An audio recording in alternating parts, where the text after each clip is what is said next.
और चंद्रगुप्त मौर्य का युद्ध होता है सेलुकस निकेटर से, जो उसका थल सेनापति था।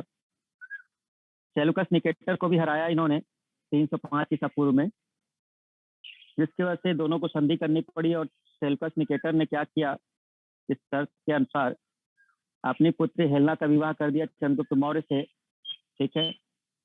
और जो उसके पश्चिम क्षेत्र थे, जो कांधार, काबुल, हेरात, है ना, जो पाकिस्तान के उधर वाला क्षेत्र था पूरा, वो दे दिया उसने संधि के तौर पर। साथ ही उसने अपना एक दूत भेजा था मैगस्थनीज, ठीक है, मैगस्थनीज, जो चंद्रगुप्त मौर्य के दरबार में आया था। चंद्रगुप्त मौर्य ने उसको 500 हाथी दिए। ये इतनी बातें थी, ठीक है। मैगस्थनीज ने अपनी एक पुस्तक लिखी इंडिका, जिसमें उसने पूरा डिस्क्रिप्शन दिया असल में मगध साम्राज्य के बारे में, किस तरह का जो भी उसने देखा और जो भी व्यवस्था थी उस समय की, उसने इंडिका में लिखा उसे। पाटलिपुत्र की उसने बहुत प्रशंसा की कि पाटलिपुत्र काफी उन्नत है और व्यवस्थित तरीके से यह शहर चलाया जा रहा है। लेकिन ध्यान रखिएगा, आने वाले समय में पाटलिपुत्र खत्म हो जाएगा। ये जो मौर्य साम्राज्य अखंड भारत चल रहा है, इसका साम्राज्य जैसे ही खत्म होगा, कुछ वंशों के बाद हम देखेंगे पाटलिपुत्र धीरे धीरे नीचे चला जाएगा। बिहार का जो पाटलिपुत्र जो बहुत उन्नत है, ये खत्म होने लगेगा शहर, ठीक है। इस पे लोग ध्यान नहीं देंगे। और दूसरा शहर उभरेगा कन्नौज, जो यूपी में पड़ता है, वो कन्नौज वाला एक ताकतवर बन के आएगा, ठीक है, जब हर्षवर्धन का काल आएगा।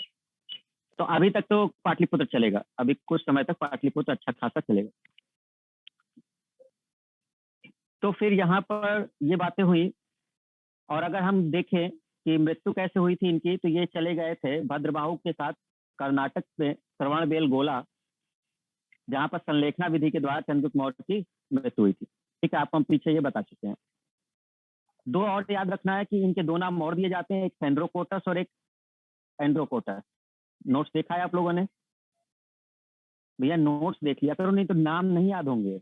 नाम ऐसे है ना कि जब तक उसको देखोगे नहीं नोट्स में, तब तक वो नाम याद नहीं होगा। तो दो नाम थे, सेंड्रोकोटस और एक एंड्रोकोटस। तो ये चंद्रगुप्त मौर्य को ही नाम दिया गया है। जैसे हम लोग चंद्रगुप्त मौर्य समझते हैं, तो यूनान वाले क्या करते हैं, उनको सेंड्रोकोटस और एंड्रोकोटस बुलाते हैं। तो सेंड्रोकोटस कौन बुलाता है? जस्टिन कहता है। और प्लूटार्क क्या कहते हैं? एंड्रोकोटस कहते हैं। तो ये उनके अकॉर्डिंग। अच्छा, आप बताइए कि कौन सी जैन संगीति चंद्रगुप्त मौर्य के समय में हुई थी और कहाँ हुई थी? जैन संगीति कौन सी चंद्रगुप्त मौर्य के समय में हुई थी और कहाँ हुई थी? चंद्रगुप्त मौर्य के समय में कौन सी जैन संगीति हुई थी? पहली, दूसरी, तीसरी, कौन सी हुई थी और कहाँ पर हुई थी?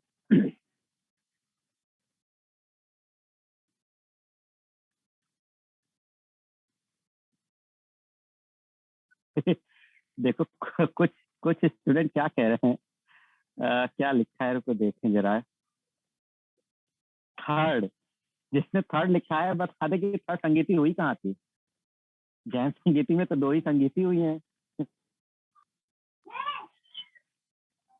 मतलब कुछ भी, तीसरी संगीति नहीं हुई। और थर्ड संगीति वो बौद्ध संगीति है। थर्ड दो संगीति हुई हैं, तो उसमें से पहली संगीति जो हुई है वो पाटलिपुत्र में हुई है, वही चंद्रगुप्त मौर्य के समय में हुई है, स्थूलभद्र के नेतृत्व में, ठीक है। क्योंकि भद्रबाहु के साथ वो चले ही गए थे।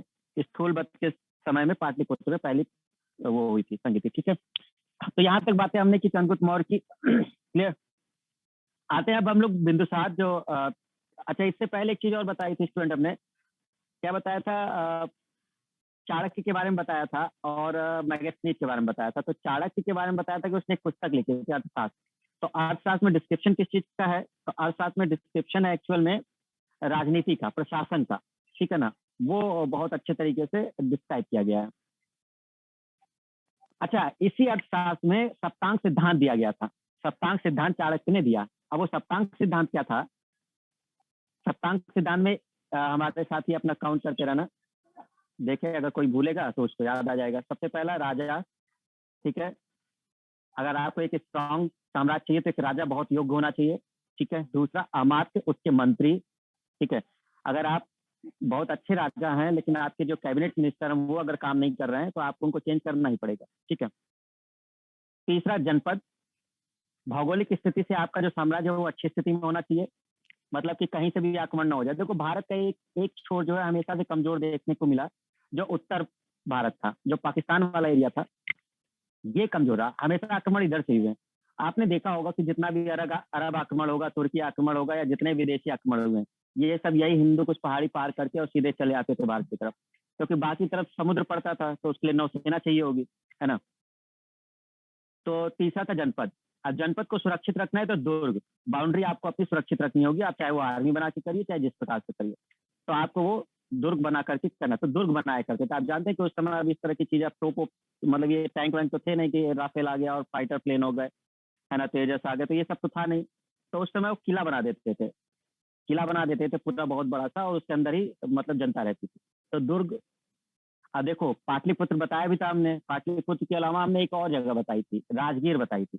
तो राजगीर जो राजधानी थी मगध की, वो बहुत अच्छी कंडीशन में था, 5 पहाड़ियों से घिरा था, तो सुरक्षित था पूरा, है ना। तो मगध एक अच्छे भौगोलिक स्थिति में था। अगर उसकी दूसरी राजधानी की बात करोगे पाटलिपुत्र, तो नदियों से घिरा था। तो दोनों तरीके से मतलब ये अच्छी भौगोलिक स्थिति में था, ठीक है। तो इस तरह से होना चाहिए।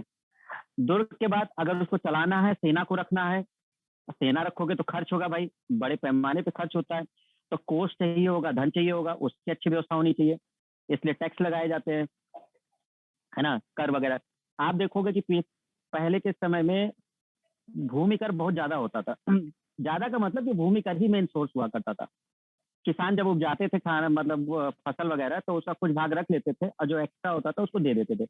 अब ये कर अलग अलग शासनकाल में अलग अलग हुआ है, किसी ने कम लगाया है, किसी ने ज्यादा लगा दिया है, किसी ने बिल्कुल उसके ऊपर बोझा ही लाद दिया है, मतलब इस तरह से चीजें हैं।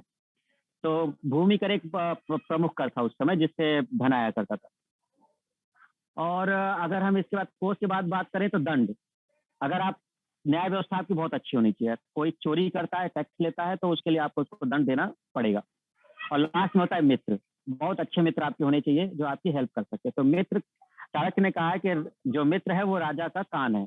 मतलब अगर राजा एक जगह बैठा हुआ है, हर जगह वो नहीं जा सकता, तो उसके मित्र ही उसके कान है, जो उसको बताएंगे कि कहाँ पे क्या हो रहा है। ठीक है, तो ये बहुत जरूरी है कि उसके मित्र कैसे हैं। तो ये सप्तांग सिद्धांत बताया गया था इसमें। ठीक है, न्याय व्यवस्था के लिए चाणक्य ने अपनी पुस्तक में 2 न्यायालय की भी व्यवस्था की थी, धर्मस्थी और कंटक शोधन। नोट्स में सब लिखा हुआ है, पढ़ लेना उसके नाम। ठीक है। और एक और चीज थी, एक अभिलेख था, जिससे पता चला कि गुजरात के एरिया में भी इनका शासनकाल था, चंद्रगुप्त मौर्य का। वो था जूनागढ़ अभिलेख। जूनागढ़ गुजरात वाला क्षेत्र है, तो जूनागढ़ जो है, जूनागढ़ का अभिलेख बनाया था। और उसी में पता चला कि इन्होंने वहां पे सिंचाई की व्यवस्था कराई थी और एक सुदर्शन झील बनवाया था। तो क्वेश्चन बनता है, सुदर्शन झील किसने बनवाया था? या असल में चंद्रगुप्त मौर्य ने बनवाया था सुदर्शन झील। कहाँ पर? सौराष्ट्र के क्षेत्र में, जो गुजरात में पड़ता है। धीरे धीरे वो खत्म हो गया था, तो फिर आगे चल करके अशोक ने भी उसका पुनर्निर्माण किया। फिर उसके बाद समुद्रगुप्त आया, और ये जो था रुद्रदामन, रुद्रदामन था नाम, जो जूनागढ़ अभिलेख बनवाया था, तो रुद्रदामन, तो उसने ही जीर्णोद्धार करवाया था उसका। तो सुदर्शन झील देखने को मिलती है, तो ये उससे एक पता चलता है। ठीक है, तो यहाँ तक क्लियर हुआ सभी को? तो ये बातें हुई किसमें? ये बातें हुई अर्थशास्त्र में। अर्थशास्त्र एक अच्छी पुस्तक है, और इनके पिता थे चड़क, ऋषि चड़क कहा जाता है, या आचार्य चड़क कहा जाता है चाणक्य के पिता को। तो वहीं से चाणक्य के नाम आता है। और कहा जाता है कि जो धनानंद था, उसने चाणक्य के पिता का सर काट करके और सीधे जो भी जनपद था उसमें चौराहे पे ही लगवा दिया था, और इसको देख करके बहुत दुखी हुए थे चाणक्य, ऐसा कहा जाता है। और शायद ऐसा हुआ भी था। ठीक है, तो अब इसके आगे अगर हम लोग देखते हैं तो हमारा आया मेगास्थनीज। तो मेगास्थनीज ने लिखी इंडिका। ये बहुत इंपॉर्टेंट पुस्तक है, ध्यान रखिएगा इस नाम को। मेगास्थनीज ने लिखी इंडिका। तो पहली ऐसी पुस्तक जिसने विस्तृत वर्णन किया है आपके पाटलिपुत्र का। ठीक है, और उस समय मौर्य शासनकाल की सामाजिक व्यवस्था का। ये लिखता है कि पाटलिपुत्र एक बहुत ही समृद्ध शहर है, और इसकी जो व्यवस्था है वो विधिवत तरीके से, यहाँ पे एक नगर परिषद बनी हुई है, जहाँ पे समितियां काम करती हैं। हर डिपार्टमेंट, हर चीज के लिए डिपार्टमेंट बना हुआ है। और मैं देखता हूँ कि 6 मुख्य समिति हैं जो इस शहर को चलाने के लिए हैं, और हर समिति में 5 सदस्य हैं। तो लगभग 30 सदस्य मिलकर के नगर प्रशासन का व्यवस्था देखें, केवल नगर परिषद का। इसके अलावा सेना का अलग है, और जो भी चीजें सबकी अलग अलग बनी हुई है। तो उसी में से एक क्वेश्चन बनता है कि कौन सी ऐसी व्यवस्था है जो मौर्य काल की थी और वो आज भी हमारे यहाँ देखने को मिलती है। तो हमारे यहाँ जो नगर प्रशासन है या नगर निगम है, जहाँ पर हम लोग जाते हैं तो जन्म और मृत्यु प्रमाण पत्र बनता है। ठीक है, ये उसी से चल रहा है। जब मौर्य काल की तीसरी समिति थी पाटलिपुत्र की, वो ये काम करती थी। तो समाज में जब भी जन्म या मृत्यु होता था तो उसका निर्धारण वो करती थी और देखरेख करती थी। तो ये व्यवस्था आज भी चल रही है, ये क्वेश्चन पूछा गया है। ठीक है, तो ये डायरेक्ट क्वेश्चन पूछा गया कि मौर्य काल की कौन सी ऐसी व्यवस्था जो आज भी हमें अपने उसमें देखने को मिलती है जो चल रहा है। तो जन्म और मृत्यु प्रमाण पत्र का पंजीकरण ये उस समय से चला आ रहा है, ठीक है। और टैक्स और चोरी पर मृत्युदंड था, ये सब उसने डिस्क्राइब किया अपने इंडिका में, ठीक है। तो इंडिका बहुत मेन पुस्तक है, ध्यान रखिएगा, मेगास्थनीज ने लिखी है इसकी। अच्छा, एक और चीज पूछता है कि उसने समाज में कितने वर्गों को डिफाइन किया है उस समय, तो उसने 7 वर्गों को डिफाइन किया। तो उसने कहा है कि असल में मौर्य समाज में पाटलिपुत्र की मेन बात किया क्योंकि पाटलिपुत्र में मेन रहा था। तो कहता है कि उसमें 7 वर्ग मेन है, अलग अलग है। मतलब कोई कृषक है, केवल खेती करता है, कोई व्यापारी है, ठीक है, कोई जो है वो विद्वान है, कोई योद्धा है, तो कोई कृषि मतलब पशुपालक है, मतलब कहने का मतलब है दार्शनिक है। तो ऐसे उसने 7 वर्ग डिफाइन किए हैं कि समाज में असल में एक्चुअल में 7 वर्ग हैं और सबका अपना अपना काम है। ये क्वेश्चन बनता है कितने वर्ग डिफाइन किए हैं मेगास्थनीज ने अपनी इंडिका में, 7 वर्ग डिफाइन किए। देखो जो इंपॉर्टेंट है वही पढ़ा जाता है, पढ़ने के लिए तो बहुत कुछ है। तो आपको इंडिका में याद रखना है कि 7 वर्ग को डिफाइन किया था उसने। दूसरा, किसका वर्णन उसने किया था, पाटलिपुत्रा का विस्तृत वर्णन किया है। समितियों के बारे में बताया है, कितनी समिति बताई है, 6 समिति बताई है। हर समिति में सदस्य कितने थे, 5 सदस्य थे। तो इस तरह से आपको चीजें ध्यान रखनी है। अब गद्दी पे कौन बैठता है, तो अब गद्दी पे बैठता है बिंदुसार, जो उसका बेटा है, किसका, अशोक का, ठीक है। माता कौन है, दुर्धरा। तो बिंदुसार गद्दी पे बैठता है। बिंदुसार ने बहुत सारी शादियां की और जिससे कहा जाता है कि बहुत सारे बच्चे हुए, तो इसीलिए कई जगह कहा जाता है कि करीब 100 के ऊपर 101 माना जाता है अशोक को भी लेकर के है। तो 2 का ज्यादा उल्लेख मिलता है, बाकी 99 का ज्यादातर नहीं मिलता। तो ग्रंथों ने क्या कहा कि 99 को मार दिया था, ऐसा बढ़ा चढ़ा के लिखा गया, ठीक है। इसमें से 2 नाम इंपॉर्टेंट है। एक नाम याद रखिएगा, सुसीम, जो बार बार हम बोल रहे हैं सुसीम, वैसे तो बहुत नहीं पूछता है, लेकिन अशोक के अलावा एक नाम सुसीम याद रखते, ये इसका बड़ा भाई है। तो सुसीम जो है वो अशोक का बड़ा भाई है। तो बिंदुसार असल में सुसीम को गद्दी पे बैठाना चाहता था क्योंकि वो अशोक को पसंद नहीं करता था। लेकिन जो इसकी माता थी सुवेदांगी, अभी बिंदुसार चल रहा है ना, अच्छा ठीक है, बिंदुसार में चलो, अशोक की बाद में बात कर लें। तो बिंदुसार का जो था, तो पहले बिंदुसार बोल लेते हैं, नहीं तो कंफ्यूजन हो जाएगा आपको। तो बिंदुसार की बात करते हैं। तो बिंदुसार कौन है, अशोक का सॉरी चंद्रगुप्त मौर्य का कौन है, बेटा है, ठीक है। और पत्नी कौन है, माता कौन है, दुर्धरा। और शादियां तो खैर इसने बहुत की, तो नाम याद नहीं कर पाओगे, तो पत्नी से मतलब ही नहीं। फिर आते हैं हम लोग, तो इसका सबसे इंपॉर्टेंट क्वेश्चन बनता है कि बिंदुसार ने किस राजा से 3 चीजों की मांग की थी और वो 3 चीजें क्या थी। ये क्वेश्चन बना हुआ है ऑब्जेक्टिव में। तो एक्चुअल में इसके जो रिलेशन थे बहुत अच्छे, तो क्या कहोगे कि मगध साम्राज्य उस समय अच्छा था, ठीक है। तो अलग देशों से भी था, सीरिया से भी था, मिस्र से भी था। तो सीरिया का एक राजा था एंटियोकस, एंटियोकस सीरिया का राजा। तो उसने अपना एक दूत भेजा था डायमेकस नाम का। तो सीरिया के राजा एंटियोकस ने डायमेकस दूत को भेजा था बिंदुसार की सभा में। तो बिंदुसार ने उससे पूछा, अब जैसे मान लो जापान से कोई आ जाएगा तो आप क्या पूछोगे, भाई ये बताओ कि जापान में क्या बहुत अच्छा है, पूछोगे ना। कोई चाइना से आ जाए तो क्या है, कहीं से उसके बारे में पूछोगे। अब जैसे आप यूपी में जाओगे, बनारस से कहीं और जाओगे, तो पूछेंगे ना क्या फेमस है वहाँ, क्या समथिंग। तो ऐसा उसने पूछा राजदूत से कि भैया डायमेकस से कि बताओ क्या फेमस है तुम्हारे यहाँ। तो वो कहता है मेरे यहाँ मीठी मदिरा बहुत फेमस है। तो मदिरा मतलब शराब। तो मीठी मदिरा, सूखी अंजीर और दार नहीं, हाँ ऐसे ही उसने बोला। तो मीठी मदिरा, सूखी अंजीर, ऐसा उसने बोला। तो बिंदुसार ने कहा कि मुझको 3 चीजें चाहिए आपके यहाँ से। आप अपनी मीठी मदिरा भिजवा दो, सूखी अंजीर भी भिजवा दो, और दार्शनिक भिजवा दो जो विद्वान है। तो ये बात डायमेकस ने जाकर के एंटियोकस को कहा। तो एंटियोकस ने कहा भैया हम 2 चीज दे सकते हैं, हम मदिरा भेज देंगे और अंजीर भेज देंगे, लेकिन हम दार्शनिक नहीं देते, तो हम विद्वान नहीं देते। हाँ ऐसा कर सकते हैं कि हम आपके दरबार में भेज सकते हैं, लेकिन आप हम बेचते नहीं है, यानी आप खरीद नहीं पाओगे, ठीक है। तो हम बेचेंगे नहीं, लेकिन हाँ मित्रवत संबंध है, इस वजह से हम राजदूत भेज सकते। तो मेगास्थनीज को भेजा गया था। तो वही नहीं, मेगास्थनीज को नहीं, इसको डायमेकस को। तो डायमेकस को भेजा था उसमें। और फिर दूसरी बात आती है, डायमेकस के अलावा एक और आया था, अगर याद हो आपको। डायमेकस के अलावा कौन आया था, डायनोसियस, डायनोसियस, डायनेसियस। तो डायनेसियस कहाँ से आया था, ये मिस्र से आया था। दोनों 2 पॉइंट याद रखें। सीरिया से कौन आया था, वो डायमेकस आया था। और मिस्र से कौन आया था, डायनोसियस आया था, ठीक है ना। तो ये दोनों चीजें आपको ध्यान रखनी है। तो ये क्वेश्चन पूछता है कि सीरिया के राजा एंटियोकस ने किस राजदूत को बिंदुसार की सभा में भेजा था, डाइमेकस।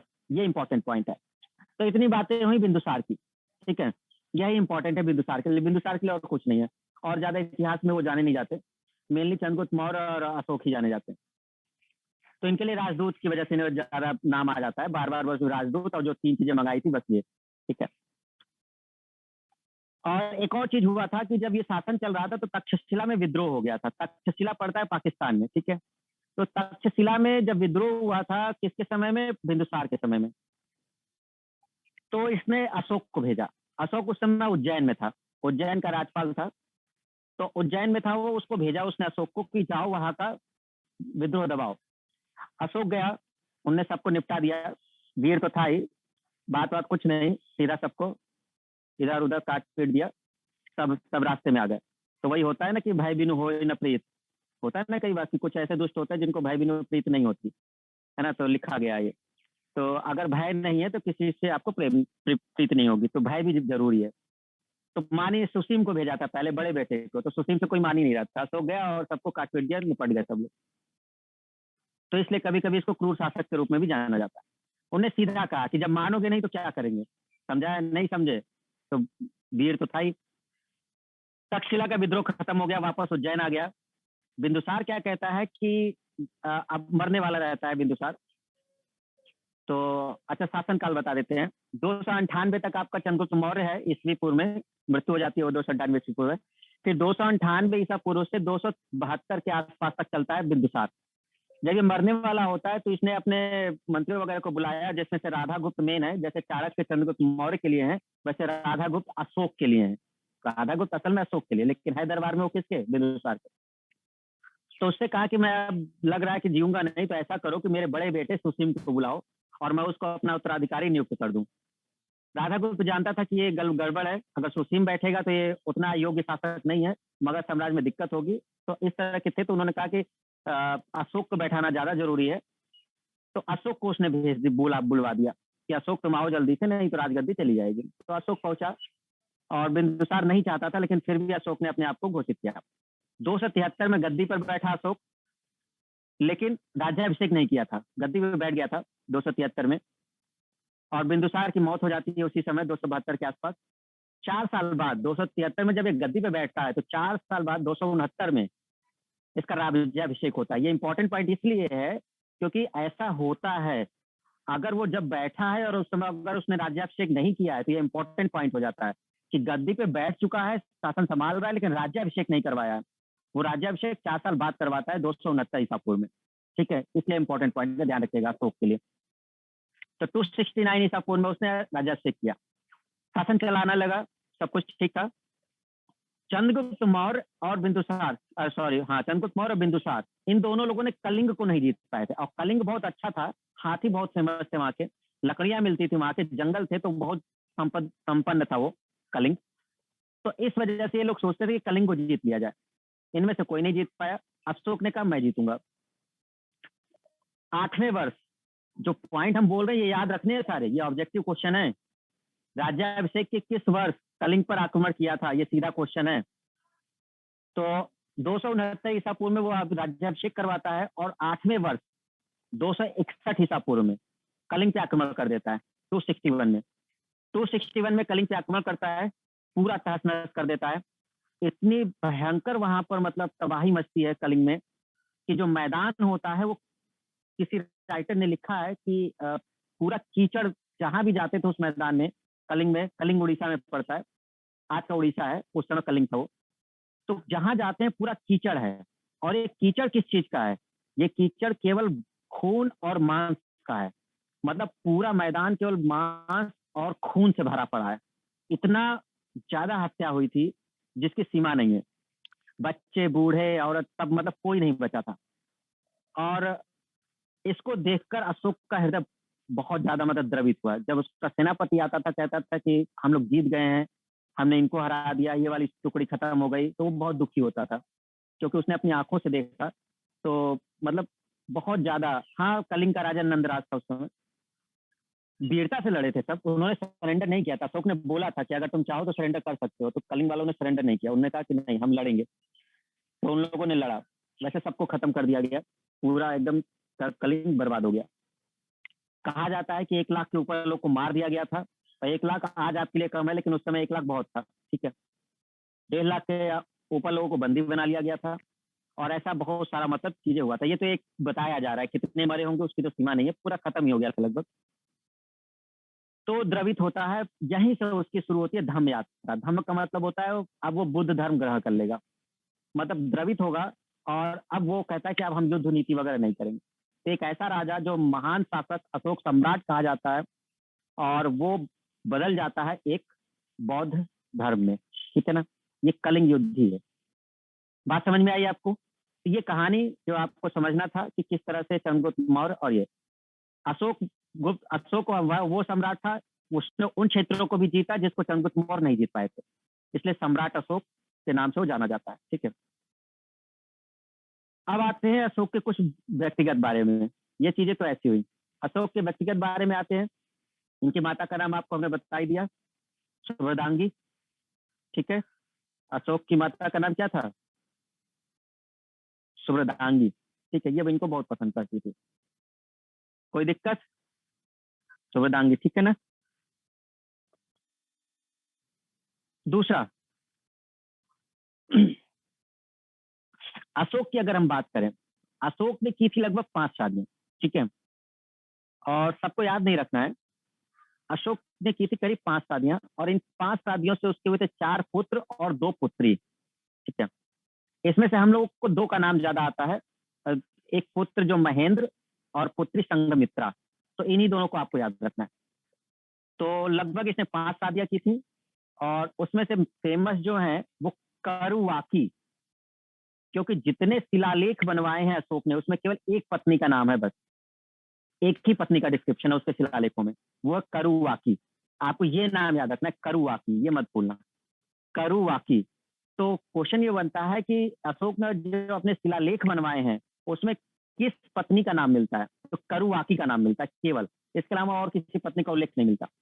वैसे उसने 5 शादियां की थी, ठीक है। तो करुवाकी जो है उनका उल्लेख मिलता है, ये इंपॉर्टेंट। दूसरा, जो महेंद्र और संघमित्रा हैं, ये हुए हैं देवी नाम की पत्नी से। उसकी एक दूसरी पत्नी है देवी, उस देवी नाम की पत्नी से हुए हैं महेंद्र और संघमित्रा। ये देवी उसको कैसे मिली? जब वो पाटलिपुत्र से मध्य प्रदेश के उज्जैन की तरफ निकल रहा था, तो विदिशा क्षेत्र पड़ता है एमपी में, उस विदिशा में देवी नाम के मतलब स्त्री मिलती है, और वहां उसका विवाह कर लेता है। कुछ दिन रुकता है तो वहीं विवाह हो जाता है। राजा लोग के भाई कुछ भी कर सकते हैं।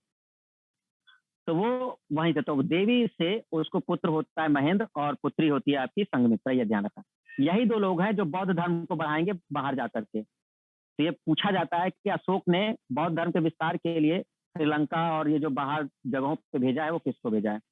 वो महेंद्र और संघमित्रा को भेजा था, जो उसके पुत्र और पुत्री हैं। ये देखो सो गया शुभम, ए शुभम, सो गया है, देखो मोबाइल गिरा पड़ा है।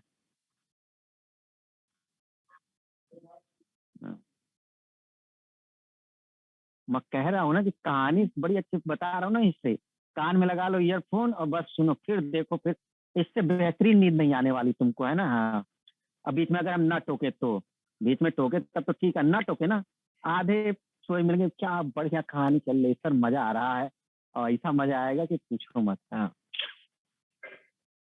और कहीं तो इसीलिए वीडियो ऑन नहीं करते, है ना, इसीलिए वीडियो ऑन नहीं करते, संयोग से ये वीडियो ऑन किया हुआ है। हैं? चलो ठीक है। तो ये इस तरह की चीजें आपकी चली। तो सुभ्रदांगी माता है, इसकी एक पत्नी है करुआकी जिसका उल्लेख शिलालेख में है, दूसरी पत्नी है देवी जिससे इसका महेंद्र और संघमित्रा है। बस इतना याद रखना है, बाकी इससे ज्यादा इसके पति पत्नी की बातें नहीं याद रखनी, ठीक है। अच्छा, अब समझिएगा जरा कि शिलालेख क्या होता है। शिलालेख एक्चुअल में क्या होता है? शिलालेख होता है जो बड़े बड़े पत्थर होते थे, उन पत्थरों पर ये लोग लिख दिया करते थे, क्योंकि पेज वेज नहीं था, कॉपी पेन वगैरह नहीं हुआ करता था। तो उस समय, अब 2000 2500 ईसा पूर्व की बात चल रही है, तो उस समय वो लोग पत्थर पे लिख दिया करते थे, बड़े बड़े चट्टान होते थे, उनको काट करके और उस पर चीजें लिख दिया करते थे, तो वो शिलालेख होता है। मैं एक शिलालेख दिखाता हूँ आपको, अशोक का ही शिलालेख है ना। तो आप जरा उसको देखिएगा।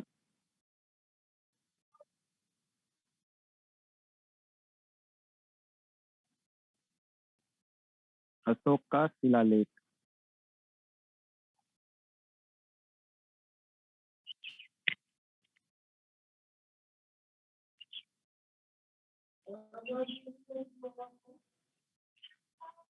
ये देखो, ये अशोक का शिलालेख है, ठीक है।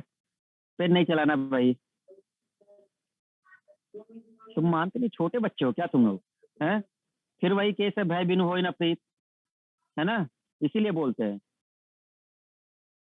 तुम लोग बिना भय के समझ नहीं सकते हो, हम इसीलिए मारना जरूरी होता है। बेवकूफों की तरह हरकतें करना इन लोग की आम बात।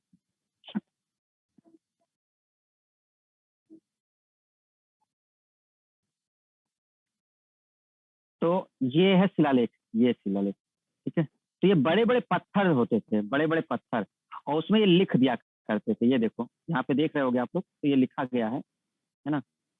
ये जैसे देखोगे ना, तो ये सब चीजें लिखी गई हैं। तो अब इसमें क ख ग घ नहीं लिखा जाता था, ये ABCD नहीं लिखा जाता था। ये उनकी एक अपनी लिपि होती थी, लिखने की भाषा होती थी। अब इसको हम लोग नहीं पढ़ पाएंगे जब तक हम लोग ये ना समझ पाए कि एक्चुअल में इसका क्या मतलब है।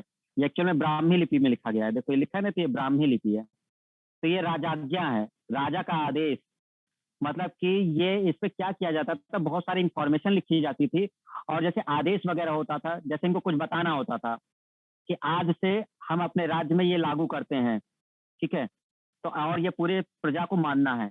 तो राजाज्ञा ही किसी एक शिलालेख पे लिख दिया जाता था और शहर के बीचों बीच लगा दिया जाता था या कहीं पर भी। तो जो भी नागरिक होते थे उसको पढ़ते थे और समझ जाते थे कि राजा की आज्ञा है ये, और हमको ये पालन करना है, ठीक है। और कोई अच्छा काम अगर इन्होंने किया है राजा ने, तो उसको भी वो पत्थरों पे लिखवा दिया करते थे, जिससे आगे आने वाले लोग ये समझ जाए कि मैंने इतना बढ़िया काम किया था। तो ये जो आज आप लोग पढ़ रहे हो ना कि अशोक ये था, चंद्रगुप्त मौर्य था, ये इन्हीं से पता चला है, इन्हीं को पढ़कर। नहीं तो किसी को पता ही नहीं चलता कि हमारे इतिहास में अशोक भी कोई नाम था या चंद्रगुप्त मौर्य भी कोई नाम था। इन शिलालेखों को पढ़कर ही पता चला है कि एक्चुअल में ऐसे राजा भी थे हमारे भारत में, ठीक है ना, क्योंकि ये चीजें उस पर लिखी गई हैं।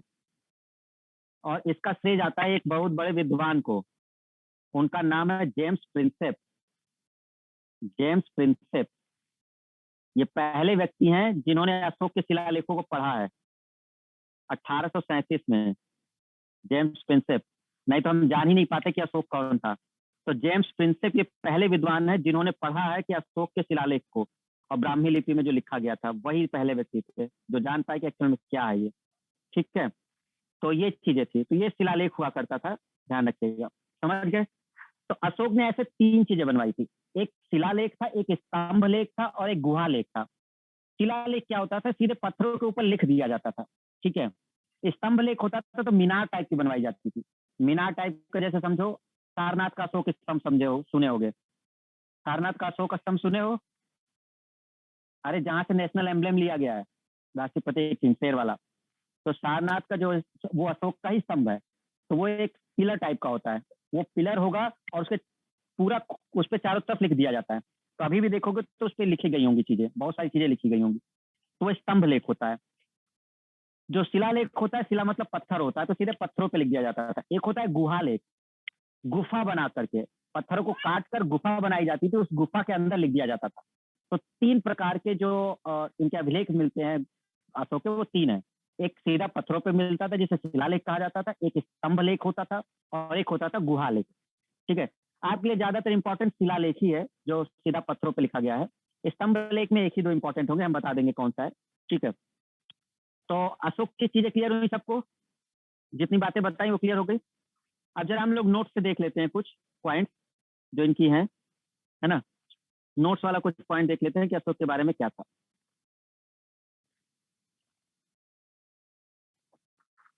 हम्म, मौर्य।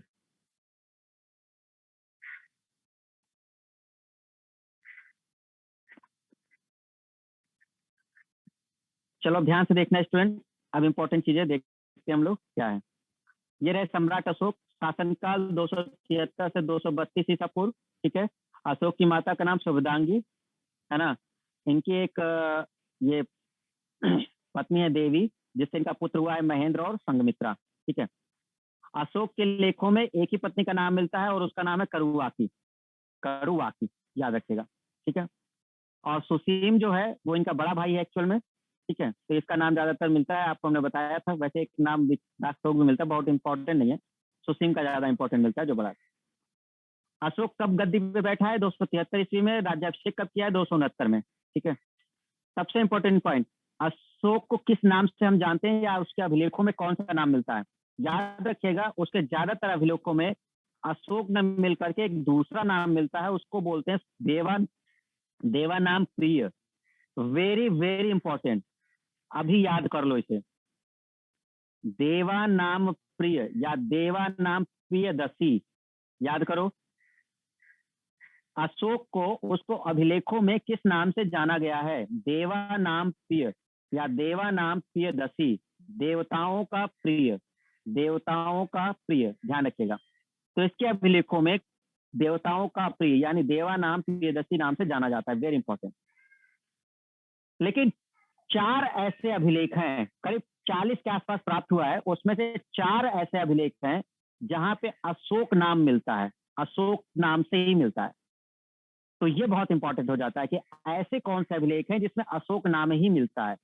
तो एक है एमपी में है गुर्जरा लेक, एमपी के दतिया में, एमपी का दतिया क्षेत्र पड़ता है स्टूडेंट, वहां पर एक है गुर्जरा लेक, उसमें मिलता है अशोक का नाम।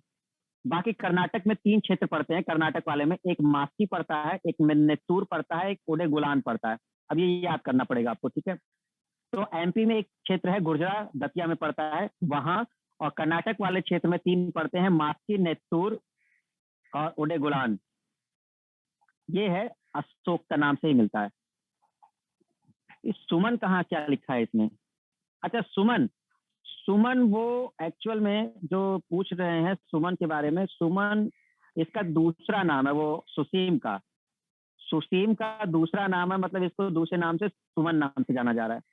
मतलब सुमन, सुसीम उसका पहला नाम है और दूसरा नाम है सुमन। अब विगता शोक का है और उसी का दूसरा नाम है शिष्य, तो उसी के नाम है, ठीक है ना। तो मुख्य नाम सुसीम है, वो है उसका नाम। चलिए ठीक है, आगे देखते हैं। अच्छा, कल्हड़ बहुत वो है, तो कल्हड़ को आप जानते होंगे साहित्यकार, इन्होंने एक पुस्तक लिखी थी राज तरंगड़ी।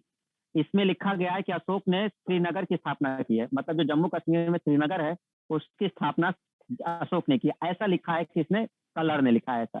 तो ध्यान रखिएगा, किस पुस्तक से हमें पता चलता है कि श्रीनगर की स्थापना अशोक ने की थी, ठीक है। बात करते हैं कलिंग युद्ध की स्टूडेंट, वेरी इंपॉर्टेंट। तो कलिंग युद्ध कलिंग में हुआ, वर्तमान उड़ीसा में है ये। इसकी विजय का पता किससे चलता है, ये याद करना है हमें। ये पता कैसे चला कि कलिंग का युद्ध हुआ था, ठीक है, क्योंकि अब हम लोग तो थे नहीं, तो कलिंग का युद्ध हुआ था ये कैसे पता चला? अशोक का एक शिलालेख है, 13वें नंबर का शिलालेख, 13वें नंबर का शिलालेख है, वेरी इंपॉर्टेंट। इस 13वें शिलालेख को जब पढ़ा गया तो पता चला कि असल में एक कलिंग का युद्ध हुआ था, जिसमें अशोक और कलिंग के राजा के बीच हुआ था, जिसमें बहुत नरसंहार हुआ, ठीक है। तो 13वें शिलालेख में ये पता चलता है, वेरी इंपॉर्टेंट है, 261 ईसा पूर्व में हुआ था। तो अशोक के 13वें शिलालेख से हमें पता चलता है ऐसा। चलिए आगे देखते हैं। ये इधर लिखा हुआ कि 13वें शिलालेख से हमें पता चलता है कि लगभग 1.5 लाख लोग को बंदी बना लिया गया था, 1 लाख लोग की हत्या कर दी गई थी, भयंकर नरसंहार हुआ था। ये चीजें ऐसी देखने को मिलती है, ठीक है। इनका हृदय परिवर्तन हो गया था, ठीक है, हृदय परिवर्तन हुआ और ये बौद्ध धर्म एक्सेप्ट कर लिए, धर्म का प्रचार किया। धर्म एक ऐसा नियम बनाया जो सबके लिए हो, ये यानी सहिष्णु शासक था। सहिष्णु का मतलब होता है जो सारे धर्म के प्रति हो। भले इसने बौद्ध धर्म स्वीकार कर लिया था स्टूडेंट, लेकिन ये सभी धर्मों का सम्मान करता था, ध्यान रखिएगा। तो ये सहिष्णु शासक था। इसने अपना धर्म किसी के ऊपर थोपा नहीं कि मैं बौद्ध ग्रहण कर लिया हूँ तो आप भी बौद्ध कर लीजिए, ऐसा नहीं। जिसको जो पालन करना था वो करे, उसने बस बौद्ध धर्म एक्सेप्ट कर लिया था, ठीक है। तो ये ऐसी बातें आपकी हैं। इधर जो दाहिने साइड में लिखा हुआ है वो क्या लिखा हुआ है? असल में इसने एक केंद्र, जब ये जीता था कलिंग को, तो उधर उसने एक क्षेत्र बना दिया था जहां से वो शासन कर सके। उत्तरी केंद्र राजधानी तोसली, ये कलिंग में ही था, तोसली एक कलिंग में ही था, ठीक है। और दूसरा दक्षिणी केंद्र था जौगढ़, तो ये उधरी क्षेत्र में पड़ता था, उड़ीसा के दक्षिण साइड में। तो 2 क्षेत्र उसने वहां बना दिए थे। कितनी बातें क्लियर हुई सबको, ठीक है। तो ध्यान रखिएगा, इस बारे में थोड़ा सा डिस्क्रिप्शन था। तो अशोक की माता का नाम क्या? अशोक की माता का नाम, वीडियो ओपन करो जरा, 10 मिनट तक कहानी सुना रहे थे, देखते हैं जगह सोए, जल्दी ओपन करो सभी। और सभी का मतलब सभी ओपन करें, तब तक हम क्वेश्चन पूछें, बताते रहो। अशोक की माता का नाम शुभदांगी। अशोक की किस पत्नी का उल्लेख उसके अभिलेखों में हुआ है? अशोक की किस पत्नी का उल्लेख उसके अभिलेखों में हुआ है? अशोक की किस पत्नी का उल्लेख उसके अभिलेखों में हुआ है? कारुवाकी, वेरी गुड, सब सही दे रहे हैं। दूसरा, कौन से शिलालेख से हमें उसके कलिंग विजय की जानकारी मिलती है? कौन से शिलालेख से हमें उसके, तारुवाकी नहीं है, कारुवाकी है, तारू नहीं है, कारू है ना। अशोक के किस अभिलेख से हमें उसके कलिंग विजय की जानकारी मिलती है? कौन सा? 13वां, वेरी गुड।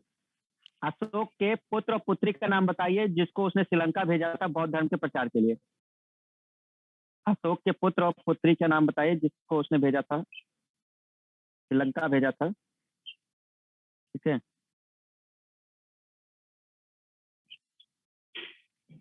महेंद्र और संघमित्रा, वेरी गुड, ठीक है। अच्छा और क्या बताओगे इसमें? तो अशोक से कुछ मेन पॉइंट्स ये आपके जो ध्यान रखने थे।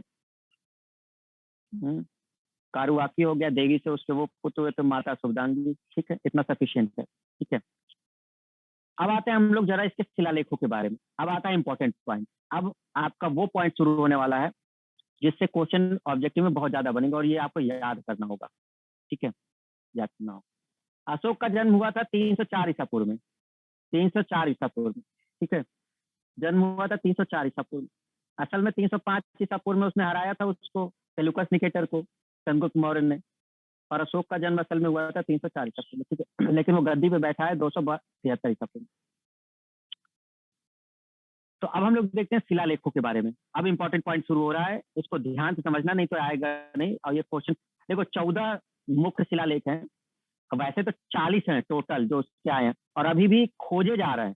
ये वो हैं जो खोजे। अशोक ही एक ऐसा सम्राट था जिसका अभिलेख और शिलालेख भारत के बाहर मिला है। मतलब इंडिया की अगर बात करें तो कोई ऐसा क्षेत्र ही नहीं जहां उसके शिलालेख नहीं थे। मतलब पूरब से लेके पश्चिम से लेके उत्तर से लेके दक्षिण तक हर जगह उसने शिलालेख बनवा रखे थे। मतलब उसका शासन पूरे भारत पे चल रहा था। ये छोड़िए, पाकिस्तान के एरिया में, अफगानिस्तान के एरिया में, इवन आपके ईरान तक के क्षेत्र में उसके शिलालेख देखने को मिले। तो अभी भी चल रहा है कि क्या है। ठीक है, अरे अशोक की बेटी का नाम संघमित्रा। ठीक है, संघमित्रा। तो शिलालेखों की अगर हम बात करेंगे तो आपके टोटल करीब 14 है मेन शिलालेख है जिसको याद रखना होगा। उसमें से कुछ बता देंगे जिसको बिल्कुल याद कर लेना, क्वेश्चन मिल जाएगा उससे। और स्तंभ लेख है, एक दो स्तंभ लेख है जिसको याद रखना होगा। ठीक है, तो हम उसको दिखाते हैं आपको, ध्यान से देखना, तो नोट से ही पढ़ पाओगे, क्योंकि ऐसे बोलेंगे तो समझ नहीं पाओगे ना। तो हम जरा नोट्स दिखाते हैं उसका जो उसके शिलालेख का है। ठीक है, ऐसे कौन कौन से उसने शिलालेख बनवाए।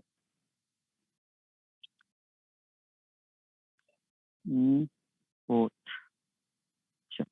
ध्यान से समझना इसके लिए, नोट्स को देखना सभी।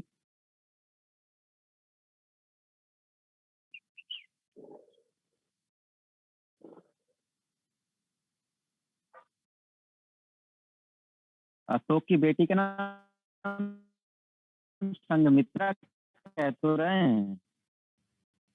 अशोक के अभिलेख तो 40 से भी अधिक प्राप्त हैं ठीक है। अच्छा, ये दूसरा इंपॉर्टेंट क्वेश्चन, अशोक के अभिलेखों को पढ़ने का श्रेय किसको गया है? जेम्स प्रिंसेप को गया है, जेम्स प्रिंसेप। अशोक के अभिलेख ज्यादातर किसमें है? तो उसके एक्चुअल में 4 उसमें है, लेकिन जेम्स प्रिंसेप ने कौन सा पढ़ा था? तो ब्राह्मी लिपि। ये क्वेश्चन पूछा जाता है। अशोक के जो अभिलेख हैं उसको पढ़ने का श्रेय किसको गया है? जेम्स प्रिंसेप को। और किस लिपि को पढ़ा इसने? ब्राह्मी लिपि को पढ़ा है। अब आते हैं अशोक के अभिलेख एक्चुअल में कितनी लिपियों में है? 4 लिपियों में है। ये डायरेक्ट क्वेश्चन पूछा गया कि अशोक के अभिलेख कितनी लिपि में लिखे गए हैं। तो पहाड़ों वगैरह पे लिखा गया तो 4 तरह की लिपि में लिखे गए हैं। एक है ब्राह्मी लिपि जो अपने यहाँ की है, ये बाएं से दाएं लिखी जाती थी। खरोष्टी लिपि जो ईरान से आई है, अरबी की तरह लिखी जाती है, ये दाएं से बाएं लिखी जाती है। आरामाइक एक लिपि लिपि है आपकी अरामाइक, ये चलती थी ये पाकिस्तान वाले एरिया में, पाकिस्तान और जो अफगानिस्तान वाला एरिया है उस एरिया में चलती थी अरामाइक लिपि, और ग्रीक लिपि जो यूनान में देखने को मिलती थी।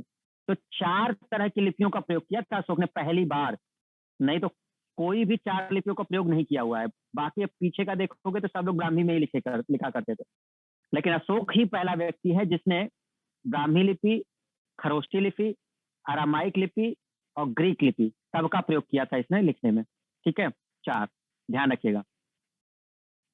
पहला पॉइंट, 2 पॉइंट याद हो गए स्टूडेंट। पहला पॉइंट, पढ़ने का श्रेय किसको गया है? जेम्स प्रिंसेप को। दूसरा पॉइंट, कितनी लिपियों में है? 4 लिपियों में है।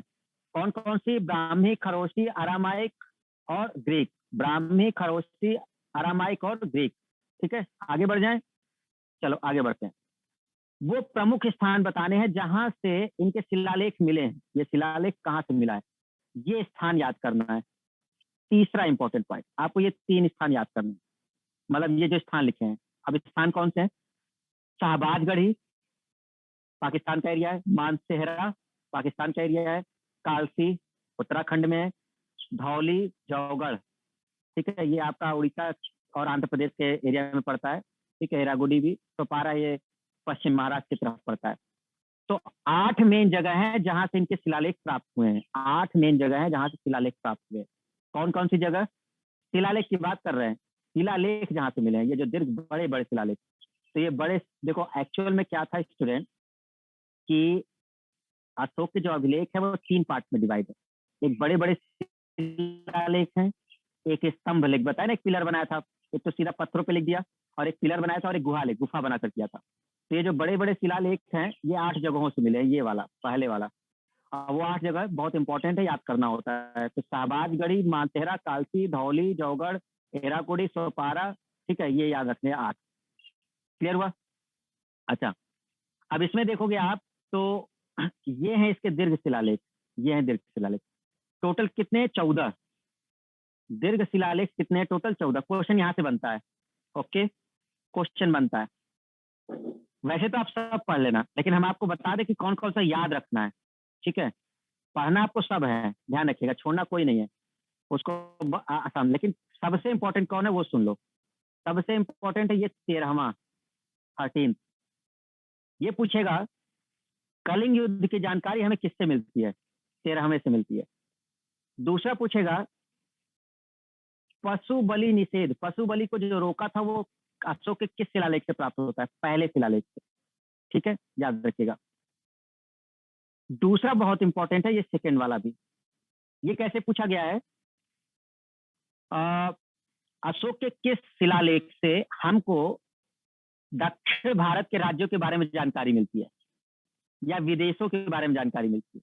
अब भाई जो इनके राज्य से बाहर था वो विदेशी था उस समय। तो ये कहता है, ये क्वेश्चन कहता है कि अशोक का ऐसा कौन सा शिलालेख है जिससे हमें विदेश के बारे में जानकारी मिलती है या फिर दक्षिण के राज्यों के बारे में जानकारी मिलती है? तो ये है उसका दूसरा शिलालेख, सेकेंड नंबर का।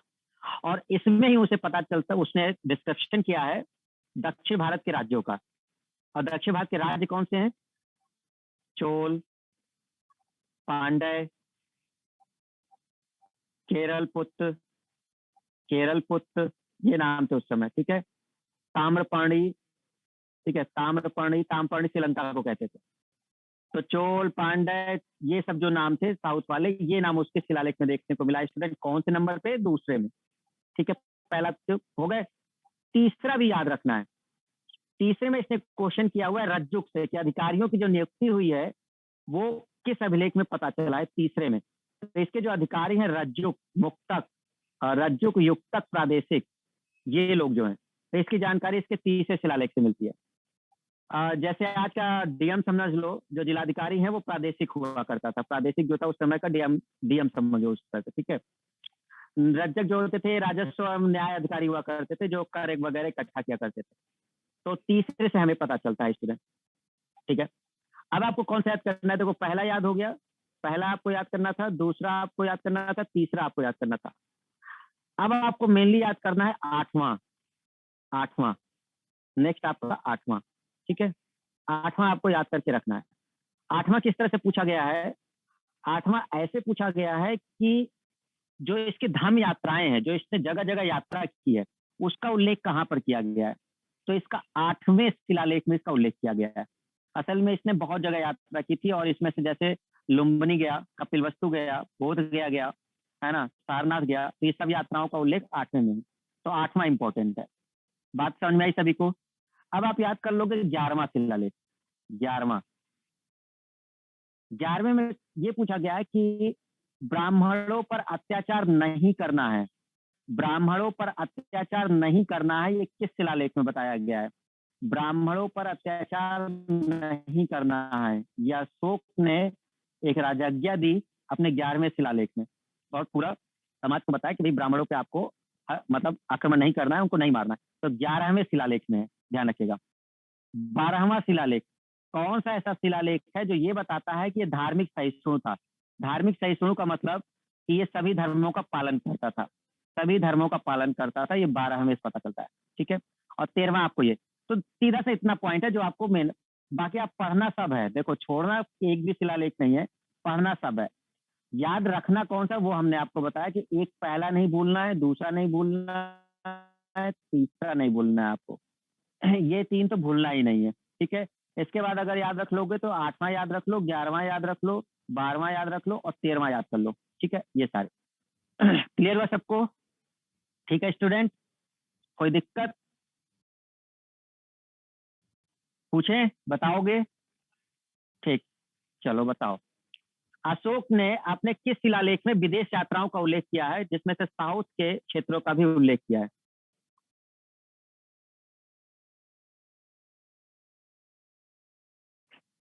सेकंड में। ठीक है, उस समय नाम कैसे होते थे? केरल पुत्र, सत्यपुत्र, तामपर्णी, ये नाम हुआ करते थे। जो आज का केरल वगैरह देखा ये सब ये नाम होते थे, चेर, चोल, पांडे, ऐसे नाम होते थे। ठीक है, अच्छा। कलिंग विजय की जानकारी किस शिलालेख से मिलती है? कलिंग विजय की जानकारी किस शिलालेख से मिलती है? कलिंग विजय की जानकारी किस शिलालेख से मिलती है? 13वें से। ठीक, किस शिलालेख में बताया है कि ब्राह्मणों पर अत्याचार नहीं करना है? किस शिलालेख में बताया है कि ब्राह्मणों पर अत्याचार नहीं करना है? 11वें में, करेक्ट, 11वें में। ठीक है, 11वें में। ओके, अपनी यात्राओं का वर्णन उसने किस शिलालेख में करवाया है? अपनी यात्राओं का वर्णन उसने किस शिलालेख में करवाया है? जैसे बोध गया वगैरह गया था तो किसमें करवाया था? ठीक है, 8वें में। किससे हमें ये पता चलता है कि वो बहुत ज्यादा धार्मिक सहिष्णु था? किस शिलालेख से हमें पता चलता है कि वो धार्मिक सहिष्णु था, सभी धर्मों को मानता था? 12वें से। ठीक है, अधिकारियों की नियुक्ति या अधिकारी जो उसके राज्य में काम करते थे वो किस शिलालेख से पता चलता है? जैसे कि राज्यों, युक्तक, प्रादेशिक, ये जो थे वो किससे पता चलते हैं? तीसरा। पशु निषेध या पशु बलि को रोकने का जो है वो किस शिलालेख से पता चलता है? पशु बलि नहीं करनी है, जानवरों को नहीं मारना है, पहला। बहुत इंपॉर्टेंट है, इसका डायरेक्ट क्वेश्चन पूछे गए। ठीक है, कितने ऐसे हमें अभिलेख मिले हैं जिसमें अशोक नाम मिलता है? कितने ऐसे अभिलेख मिले हैं जिसमें हमें अशोक नाम मिलता है? 4। नाम याद है या भूल गए? चलो याद कर लेना। एमपी का गुर्जरा जो दतिया में पड़ता है, मास्की, नेत्तूर, उडे गोलान, है ना, ये 4 जगह पे मिलता है। अच्छा, इनको छोड़कर उसके अभिलेखों में उसका कौन सा नाम मिलता है? जो मेन नाम उसका मिलता है, अशोक नाम मिल करके उसका उसके अभिलेखों में मेनली वही नाम मिलता है। नाम बताइए, किस नाम से अशोक के अभिलेख में उसका नाम मिलता है? यह ऑब्जेक्टिव क्वेश्चन है, सारे जो पूछ रहे हैं। देवानाम प्रिय। देवानाम प्रिय का मतलब होता है देवताओं का प्रिय। ठीक है, तो देवानाम प्रिय मिलता है। ठीक है, समझ में आई सबको बात? कितनी लिपियों में उसने अभिलेखों को लिखवाया था? अपने जो अभिलेख थे वो कितनी लिपियों में लिखवाया है? कितनी लिपियों में लिखवाया है? 4। ब्राह्मी, खरोष्ठी, आर्यमाइक और ग्रीक, चारों याद रखते हैं। ठीक है, याद हो गया सभी को? ओके, एक और इंपॉर्टेंट क्वेश्चन पूछा गया है, कौन सा ऐसा अभिलेख है जिससे ये कहा गया है, जिसमें कि मतलब अशोक ने खुद को मगध का सम्राट बोला है? मतलब एक ऐसा अभिलेख है जिसमें इसने क्या किया है कि आप उसमें ऐसा लिखवाया है कि वो मगध का, ऐसा लिखा है, मैं मगध का सम्राट अशोक, मतलब इस तरह से उस पर लिखा हुआ है। उसको पढ़ के तभी पता चलता है कि मगध का सम्राट था अशोक। तो ये कौन सा स्तंभ है बहुत इंपॉर्टेंट हो जाता है, जिससे हमें ये पता चलता है कि मगध का सम्राट अशोक था। ठीक है, तो ये है आपका राजस्थान में पड़ता है भाब्रू। भाब्रू स्तंभ लेख बोलते हैं, स्तंभ है ये, पिलर वाला है, पिलर वाला है। ठीक है, तो पिलर टाइप का बना हुआ है भाब्रू स्तंभ लेख, ये राजस्थान में है, जयपुर क्षेत्र में। ठीक है, तो भाब्रू स्तंभ लेख है जिसमें सीधा सीधा लिखा हुआ है मैं मगध का सम्राट अशोक, इस तरह से चीजें हैं। ठीक है ना, तो ये इंपॉर्टेंट हो जाता है कि कौन सा है जिसमें इसने अपने को मगध सम्राट बोला है। तो भाब्रू स्तंभ लेख जो जयपुर में है। ठीक है, अच्छा, इतनी बातें क्लियर हुई। एक और इसका है सरेकुना। सरेकुना लिख पाओगे? सरेकुना, सरेकुना।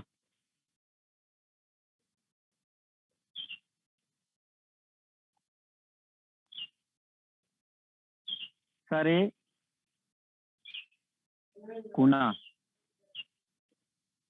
सरेकुना।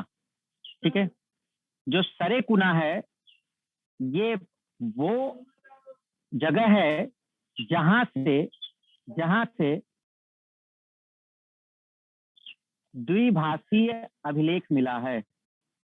द्विभाषीय अभिलेख वेरी इंपॉर्टेंट पॉइंट है, ध्यान रखिएगा। कौन सी ऐसी जगह है जहां से द्विभाषीय अभिलेख मिला है, मतलब दो भाषा में और दो लिपियों में लिखा गया इसको। और दो लिपि इसकी कौन सी है? तो एक इसकी आर्माइक लिपि है और एक इसकी ग्रीक लिपि है। दो का इसने प्रयोग किया है, आर्माइक और ग्रीक दोनों का प्रयोग किया है। तो ये क्वेश्चन वेरी इंपॉर्टेंट है, ध्यान रखिएगा स्टूडेंट। ठीक है ना, कौन सी ऐसी जगह है जहां से आपको द्विभाषी अभिलेख मिला है, मतलब दो भाषा में लिखा गया सरेकुना। नहीं तो कहीं पर ब्राह्मी मिला है, ब्राह्मी लिपि में मिला है, कहीं पर केवल आर्माइक मिला है, कहीं खरोष्टी मिला है, लेकिन सरेकुना एक जगह है। ठीक है, ये तक्षशिला की तरफ पड़ता है सरेकुना, उधर उसी साइड। ठीक है, तो यहाँ से मिलता है सरेकुना। क्लियर हो गया सबको सरेकुना? जहां तक हमें लगता है कि आपको क्लियर हो गया होगा। दूसरा जो भाब्रू है, भाब्रू स्तंभ लेख, भाब्रू, भाब्रू स्तंभ लेख है वो स्तंभ लेख जो राजस्थान में आपके जयपुर में है। और इसमें मिलता है मैं मगध सम्राट अशोक, मैं मगध सम्राट अशोक, इसी में मिलता है। ठीक है ना, भाब्रू स्तंभ लेख। समझ में आई बात सबको? तो ये आपको ध्यान रखना है, भाब्रू स्तंभ। हटा दें अब इसको। ठीक है, तो भाब्रू स्तंभ लेख ये, तो ये इंपॉर्टेंट पॉइंट थे। वापस आते हैं अपने पेज पर, हम लोग जल्दी से उसको देख लेते हैं जो हमारा पेज था, अब क्लियर हो जाएगा। और इसको बार बार रिवीजन करना है क्योंकि याद नहीं हो पाएगा, एक बार में याद नहीं होगा। ठीक है ना, आपको इसको बार बार रिवाइज करना होगा। और शिलालेख पढ़ना बहुत जरूरी है, क्वेश्चन बनते हैं सीधा। अशोक के जो अभिलेख है वो 40 से अधिक प्राप्त है। इसको पढ़ने का श्रेय जेम्स प्रिंसेप को किस लिपि में पढ़ा था? ब्राह्मी लिपि में। और कितने अभिलेख इसने बनवाए हैं? एक तो शिलालेख बनवाया है, एक इसने स्तंभलेख बनवाया है अशोक ने, और एक गुहालेख बनवाया। शिलालेख अगर देखें तो इसमें बहुत बड़े बड़े पत्थरों पर लिखा गया, जिसमें से 14 शिलालेख प्रमुख हैं। ठीक है, 14 शिलालेख बहुत प्रमुख हैं। ठीक है, कितनी जगहों से मिले? तो 8 जगहों से मिले हैं। कहाँ से? शाहबाजगढ़ी, मानसेहरा, कालसी, धौली, जौगढ़, एरागुड़ी, सोपारा। ठीक है, तो ये 8 जगह गिन लेना, ये 8 जगह से है। अच्छा, कितनी लिपियों में लिखे गए हैं? 4 में, ब्राह्मी, खरोष्ठी, आर्यमाइक और ग्रीक। ऐसे स्थान का नाम बताइए जहां से 2 लिपियों वाला मिला है। तो 2 लिपियों का मतलब आर्यमाइक और ग्रीक में सरेकुना से मिला है। ठीक है, सरेकुना से मिला है। ओके, बाकी आते हैं हम लोग पहले अभिलेख में। उसने उन्होंने क्या बताया? तो पहले अभिलेख में उन्होंने पशु बलि से रोकना था वो बताया। दूसरे में विदेश यात्राओं के बारे में बताया है। तीसरे में अधिकारियों की नियुक्ति के बारे में बताया है। 8वें में उसने अपनी यात्राओं का वर्णन किया बोध गया से। 11वें में उसने कहा है किसका? ब्राह्मणों को आपको सताना नहीं है। 12वें में उसने कहा है कि धार्मिक सहिष्णु बनना है। और 13वें में कलिंग युद्ध का वर्णन है। ठीक है, अच्छा, इधर ये इंपॉर्टेंट है, ये वाला देखना, ये वाला पॉइंट ये याद करना है आपको। ऐसी कौन सी जगह से जो अभिलेख मिले हैं जिससे हमको पता चलता है कि उस समय जो अकाल पड़ा था उस समय राहत सामग्री का काम किया गया था, राहत कार्य का। तो एक गोरखपुर में क्षेत्र पड़ता है सोहगौरा, और एक बोगार बांग्लादेश में पड़ता है महास्थान। यहाँ पे 2 अभिलेख मिले हैं जिससे उस समय के अकाल की जानकारी मिलती है कि अशोक के समय में जो अकाल पड़ा था उसके बारे में जानकारी मिलती है। ठीक है, ध्यान रखिएगा सब लोग। क्लियर हो गया सबको? ये दो नाम आपको याद रखने हैं। तो ये इतनी बातें हैं जो ये है आपकी। ये है भाभरू बैराट स्तंभ लेक राजस्थान में, जिससे पता चलता है कि मैं मगध सम्राट अशोक, है ना। और किस से पता चलता है कि सुदर्शन झील बनी थी वहां पर पश्चिम में, तो जूनागढ़ अभिलेख से पता चलता है। ये इंपॉर्टेंट पॉइंट आपका ये जो लिखे हुए हैं ये 5 क्षेत्रों में उसने मतलब बांटा था। मतलब किससे पता चलता है कि अशोक ने अपने क्षेत्रों को कितने पार्ट में बांटा था? तो 5 क्षेत्रों में बांटा था उसने, है ना। जैसे आप समझ लो ना कि हम 4 मुख्य मेन शहर रख दे। दिल्ली, दिल्ली में हम शासन कर रहे हैं, तो उधर से कवर हो गया उत्तर का भाग। फिर हम पश्चिम में चले जाए, मुंबई रख दिए, तो पश्चिम वाला एरिया कवर हो गया। दक्षिण में हमने चेन्नई बना दिया, वहां से कवर हो गया, है ना। पूरब में हम कलकत्ता बना दिए। तो इस तरह से उसने 5 भागों में बांट रखा था, ये आपको याद रखना है, ठीक है। पश्चिम का क्षेत्र तक्षशिला था, दक्षिण में उसने सुवर्णगिरी बना रखी थी, पूरब कलिंग वाले में वो तोसली बना रखा था, है ना। पश्चिम में उसका उज्जैनी था, और पूरब में पाटलिपुत्र। तो ऐसे 5 भागों में उसने बांट रखा था। तो इतनी बातें क्लियर हुई स्टूडेंट? तो अशोक से इतनी चीजें आपको ध्यान रखनी है। कोई दिक्कत यहाँ तक? अशोक क्लियर हुआ? अशोक क्लियर हुआ, ठीक है। चलो कुछ पॉइंट्स देख लेते हैं, फिर खत्म करते हैं। कुछ पॉइंट्स हम आपको बताते हैं जो सबसे इंपॉर्टेंट है, एक एक करके देखिएगा। और याद करते रहना है इसको, है ना। अब क्योंकि ये सब याद करने वाली चीजें, तो याद करना ही पड़ेगा आप। चलिए कुछ महत्वपूर्ण तथ्य देखिएगा सभी लोग, समझा देते हैं, बाकी नोट्स में है ही। नालंदा, जो कि बौद्ध जानते हो, बौद्धों के लिए बहुत ही मेन जगह है। इसको बोलते हैं great seat of Buddhist learning. ये डायरेक्ट क्वेश्चन पूछा गया है। अब इस पे पूछे गए क्वेश्चन है, जो तथ्य लिखा है हमने, ये पूछे गए क्वेश्चन है अलग अलग एग्जामों में। ये क्वेश्चन पूछा गया था, इस नाम से ही पूछा गया, great seat of Buddhist learning. बुद्धों की शिक्षा का मेन केंद्र क्या था उस समय? तो वो नालंदा था, ठीक है। Next, first sermon of Buddha, मतलब बुद्ध ने जो सबसे पहला अपना सरमन दिया था या उपदेश दिया था, कहाँ दिया था? सारनाथ, जिसको लायन कैपिटल ऑफ अशोक भी कहते हैं, लायन कैपिटल ऑफ अशोक। अच्छा याद रखिएगा स्टूडेंट, सारनाथ ही वो जगह है जहां से, सारनाथ से अशोक स्तंभ प्राप्त हुआ है। सारनाथ से क्या प्राप्त हुआ है? अशोक स्तंभ प्राप्त हुआ है। और अशोक स्तंभ में ही हमारा नेशनल एम्बलेम लिया गया है, राष्ट्रीय प्रतीक, वो जो शेर है, वो जो शेर लिया गया है, वो सारनाथ के अशोक स्तंभ से ही लिया गया है, जिसमें 3 शेर बने हुए हैं ऊपर, और नीचे 4 जानवर हैं। क्या कोई हमें ये बता सकता है कि वो 4 जानवर कौन से हैं? एनीवन? जो सारनाथ का अशोक के स्तंभ है, जो सारनाथ का अशोक के स्तंभ है, आप कोई कोई बता सकता है कि उसमें वो जो 4 जानवर हैं वो कौन से हैं? एनीवन? अदिति ने कहा बाघ, ठीक, चलो बाघ गए। दूसरा टाइगर, अरे एक है राम लो ना सिर्फ। अब पैंथर और लेपर्ड और टाइगर और बाघ सब, अरे गजब हो तुम। कोई एक नाम बताना है बस, ठीक है। घोड़ा है, अच्छा, घोड़ा है, बैल है, शेर है, अच्छा, मतलब लायन है, ठीक है। देखिए कौन कौन आंसर दे रहा है, कौन नहीं दे रहा। कुछ तो बस केवल सत्यनारायण भगवान की कथा सुनने आते हैं। सुनो भवानी जगदम्बा, सुनेंगे प्रसाद लेके चले जाएंगे, है ना।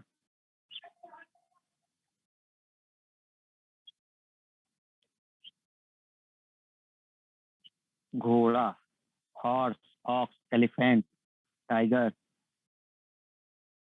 बैल, बाघ ही तो बस समझ में आता है। ये महिमा, तुम्हारे आंसर खतरनाक रहते हैं। तुम जो देते हो ना, उसे हम कई बार पढ़े हैं, अजबे आंसर आते हैं, ठीक है। कुत्ता है, देखो भैया सचिन साहब कुत्ता लिखे हैं। अच्छा कुत्ता को बनाया जाएगा, अरे गधे हैं, 2 सींग वाले गधे तुम हैं, स्तंभ पे कुत्ता को बनाया जाएगा। चलो याद करने का तरीका बताते हैं। महात्मा बुद्ध या गौतम बुद्ध के जीवन से रिलेटेड जानवर ही बनाए गए हैं, पहली बात, क्योंकि अशोक बौद्ध धर्म को मानते थे। तो महात्मा बुद्ध के जितने प्रतीक हैं जानवर के, वो बनाए गए हैं वहां पर। अब बताओ, महात्मा बुद्ध का जो है घोड़ा कंथक निर्माण का था, नीचे बना हुआ है। हाथी उनके जन्म से रिलेटेड था। कहा जाता है कि जब वो पैदा हो रहे थे तो हाथी कमल का फूल लेके आता है और उनकी माता के चरणों पे रखता है। ठीक है, तो हाथी उनके जन्म से रिलेटेड था, तो जो कमल लाके उनके चरणों पे रखता है। तो एक जानवर हो गया हाथी।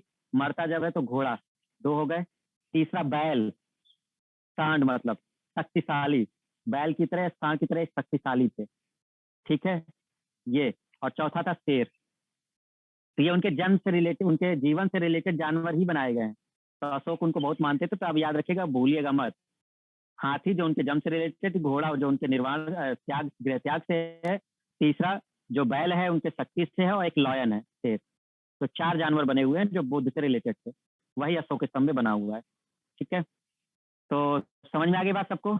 अब याद रहेगा, ठीक है ना? ध्यान रखिएगा इसको। और पिलर बना हुआ है, कभी बनारस घूमना तो जा करके सारनाथ में देख लेना, है ना। म्यूजियम देखना, बहुत अच्छा बना हुआ है। डियर पार्क आके देखना, है ना। पूरा घूम के जाना, अगर कभी मौका मिले तो पूरा देख करके। धमेक स्तूप देख के जाना, है ना, यहीं पे बना हुआ है गुप्त काल का। मौर्य काल का 5वां पेज चल रहा था, हमें जरा मेन मेन पॉइंट देखते हैं। ये सबसे इंपॉर्टेंट पेज हम डिस्कस कर रहे हैं, क्योंकि अब ये सीधा क्वेश्चन बनाएगा आपका पेपर का, है ना, डायरेक्ट क्वेश्चन। तो 2 पॉइंट हो गए, एक नालंदा हो गया, एक सारनाथ हो गया। तीसरा समझिए जरा, 2 पहाड़ियां हैं, एक बराबर की पहाड़ी और एक नागार्जुन पहाड़ियां हैं। ये गया जिले में पड़ता है, दक्षिणी बिहार में। ठीक है, तो बिहार में, हाँ हम इस समय कहाँ पर हैं हम नहीं बताएंगे, ठीक है। तो दक्षिणी बिहार में गया जिला पड़ता है आपका, तो वहीं पर 2 पहाड़ियां, एक बराबर की पहाड़ियां और एक नागार्जुन पहाड़ी। इसमें गुफा बनवाई गई। ठीक है, तो यहाँ पर बराबर की पहाड़ी, ये पहाड़ी का नाम है, तो बराबर की पहाड़ी में 4 गुफाएं हैं और नागार्जुन पहाड़ी में 3 गुफाएं हैं। याद रखने ये पॉइंट, ये सीधे प्रीवियस ईयर क्वेश्चन है जो डिस्कस कर रहे हैं। तो 4 गुफाएं जो हैं, इसमें से 3 गुफा जो बनवाया है या अशोक ने बनवाया है। बराबर की पहाड़ी में 3 गुफा अशोक ने बनवाई है। एक गुफा जो बनवाया है वो अनंत वर्मन का है, ठीक है, जिसको वैष्णव गुफा कहते हैं। तो 3 गुफाओं पे अशोक के अभिलेख मिलते हैं, जो कि बराबर की पहाड़ी है, ये आपको याद रखना है। तो 2 ऐसी पहाड़ियां हैं, एक बराबर की पहाड़ी और नागार्जुन पहाड़ी। क्लियर हो गया? ध्यान रखिएगा, समझ में आई बात? और इसी में जो प्रथम 3 गुफा है जो अशोक ने बनवाया है या अशोक का लेख है जिस पर, उस पर आजीवक संप्रदाय, आपको पता है आजीवक संप्रदाय कौन से धर्म के लोग थे? आजीवक संप्रदाय कौन से धर्म के लोग थे? आजीवक संप्रदाय कौन से धर्म के लोग थे? जल्दी से आंसर दीजिए। जैन धर्म, जैन धर्म, आजीवक जैन धर्म का था। तो आजीवक संप्रदाय के जो साधु लोग थे उनके लिए इसने ये गुफा बनवाई थी, और ये जो 3 बनाया था आजीवक संप्रदाय को उसने दे दिया था। ये डायरेक्ट क्वेश्चन आता है कि बराबर की पहाड़ियां जो बनाया गया था वो किसको दे दिया गया था, किस मतलब धर्म के साधुओं को? तो आजीवक संप्रदाय के लोगों को दे दिया गया था। किसने बनवाया था? तो अशोक ने, के उल्लेख 3 पहाड़ियों पर मिलते हैं। बात समझ में आई सबको स्टूडेंट? तो यहाँ किसी को कोई दिक्कत नहीं होनी चाहिए, ठीक है। अच्छा, दूसरी चीज इसमें दिखाते हैं अभी। आ, देखो जरा,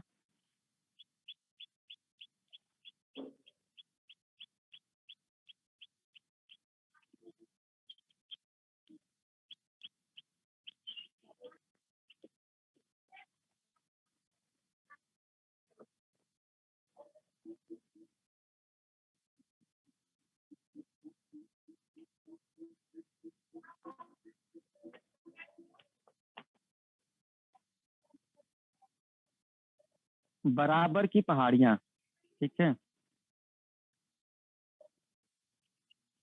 तो ये कुछ इस तरीके से आपका बराबर की पहाड़ियां दिख रहा है सभी को?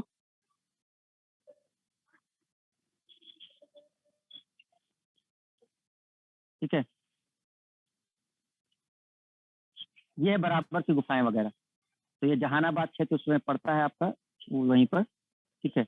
ये इस तरह के क्षेत्र थे, ये बराबर की गुफाएं थी, इसमें सब बना हुआ है ना। ध्यान रखिएगा, तो इसको देख लीजिएगा, ये इस तरह से कुछ है पहाड़ियाँ।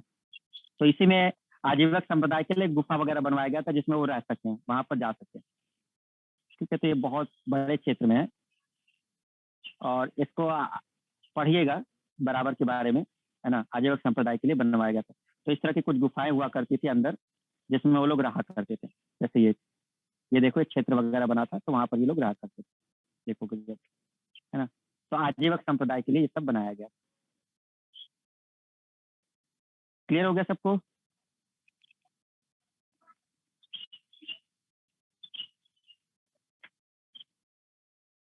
ठीक है, तो ये आपका उस क्षेत्र में पड़ता था, तो ये आजीवक संप्रदाय को दिया गया था, बराबर की जो गुफाएं थी।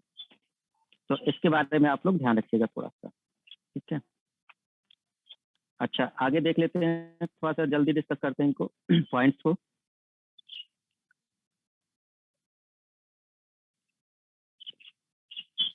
तो ऊपर की क्लियर हो गए, नीचे आइए।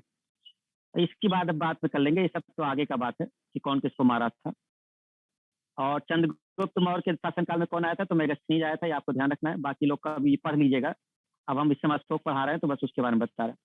हाँ, मौर्य काल में शिक्षा का सर्वाधिक केंद्र से प्रसिद्ध केंद्र कौन सा था? तक्षशिला था, ये आपको याद रखना है, ठीक है। एक अगला पॉइंट, मौर्य प्रशासन में सड़क पर जल और कीचड़ इकट्ठा करने या फेंकने पर कौन सा जुर्माना लिया जाता था? पंकोदक सन्निरोध है। अगर कोई व्यक्ति मौर्य काल में सड़क पे अगर कीचड़ या कुछ उसको गंदा करता था, तो उसको एक जुर्माना लगता था, जिसको बोलते थे पंकोदक सन्निरोधे। याद रखिएगा इसको, ठीक है। लास्ट पॉइंट इसमें है, अशोक का कौन सा अभिलेख ऐसा है या कहां से हमें पता चलता है कि जो रानी है वो दान दिया करती थी, और इसको रानी का अभिलेख भी कहते हैं। वेरी वेरी इंपॉर्टेंट, रानी का अभिलेख किसे कहा जाता है? तो रानी का अभिलेख कहा जाता है कौशाम्बी, जो इलाहाबाद के पास पड़ता है, प्रयाग, ठीक है, जहां आप लोग रहते हैं अभी पढ़ाई के समय। तो ये वो क्षेत्र है जहां से इनको पता चलता है रानी का अभिलेख। और ये रानी के अभिलेख के बारे में पता चलता है, और रानी कौन है? कारुवाकी, वो जो उनकी पत्नी है। तो कारुवाकी के बारे में हमें इसी अभिलेख से पता चलता है, कौशाम्बी वाले अभिलेख से, ठीक है। और ये बहुत दान दिया करती थी, ये भी उल्लेख पता चलता है। तो ध्यान रखिएगा, रानी का अभिलेख किसे कहते हैं? कौशाम्बी के अभिलेख को। और इसमें किसका वर्णन है? तो कारुवाकी का है, जो उनकी वाइफ है। क्लियर हो गया स्टूडेंट? बराबर की पहाड़ियां किस संप्रदाय के लोगों को दी गई थी? जैन धर्म के आजीवक को। किसने बनवाया था? वहां पे लेख किसके मिलते हैं? अशोक के मिलते हैं। 4 गुफाएं बनी है, लेकिन उसमें से 3 गुफाएं हैं जो अशोक का है, एक जो है वो अनंत वर्मन का है, ठीक है, ध्यान रखिएगा। और कौन सा अभिलेख है जिसको रानी का अभिलेख कहते हैं? वो है कौशाम्बी का अभिलेख, जो प्रयाग के पास पड़ता है, उसे कहते हैं रानी का अभिलेख। दूसरा पॉइंट, इसी पे रानी कारुवाकी का उल्लेख है। तो वेरी वेरी इंपॉर्टेंट है, ध्यान रखिएगा, ठीक है। और अशोक का जो स्तंभ है, सारनाथ स्तंभ, वो कहाँ पर है? तो सारनाथ में। ये कहाँ पड़ता है? दंड का अर्थ है मतलब जुर्माना। अरे जुर्माना, टैक्स। दंड मतलब तुम्हें अगर नहीं दोगे तो कुछ ना कुछ उस पर तुमको सजा दी जाएगी, ठीक है, तो उसको सजा दी जाएगी। तो पंकोदक सन्निरोध है, नाम रखा गया था। इस सड़क पर अगर कोई कीचड़ फैला देगा, गंदा करेगा, तो उसे पंकोदक सन्निरोध है, तो कुछ ना कुछ आपको जुर्माना देना पड़ेगा उसमें, ठीक है। तो ये पेज क्लियर हो गया होगा, जो इसमें मेन मेन पॉइंट थे। एक और पेज बचता है इसमें, जो हम लोग डिस्कस करते, शायद लास्ट पेज ही है वो, है ना, उसको मैं डिस्कस कर लेता हूँ। आपका लास्ट पेज है 6 नंबर में। हाँ, ये वाला देख लीजिए, देखो जरा सभी। अभी असल में प्रभारियों के नाम लिखे हुए हैं कि उस समय जो अधिकारी थे वो कौन है, ठीक है ना। तो ये आप उसमें देख लीजिएगा, है ना। ये बहुत ज्यादा तो इंपॉर्टेंट नहीं, कुछ ही इंपॉर्टेंट होते हैं। एक इंपॉर्टेंट, ये वाला इंपॉर्टेंट है 16 नंबर में, ये पढ़ लेना, ये इंपॉर्टेंट है। इन चारों को मत भूलना, ध्यान से समझो। ये क्वेश्चन बनता है। समाहर्ता कौन होता था? तो राजस्व, जो पैसे कलेक्ट करता था, कर, जो कर इकट्ठा किया करता था, टैक्स वगैरह कलेक्ट करता था, तो वो होता था समाहर्ता, ठीक है।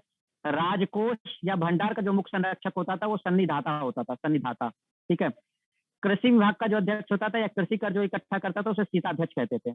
और व्यापारिक काफिले जो चलते थे, उसका जो मुखिया होता था वो सार्थवाहक होता था। तो आपको बस इतना याद रखना है, ये इंपॉर्टेंट है, ठीक है। समाहर्ता, सन्निधाता, सीताध्यक्ष और सार्थवाहक। समाहर्ता क्या देखता था? राजस्व विभाग का ये मेन होता था, राजस्व विभाग जो कर वगैरह इकट्ठा करते हैं। सन्निधाता कौन होता था? ये राजकोष का होता था, जो मेन राजकोष होता था।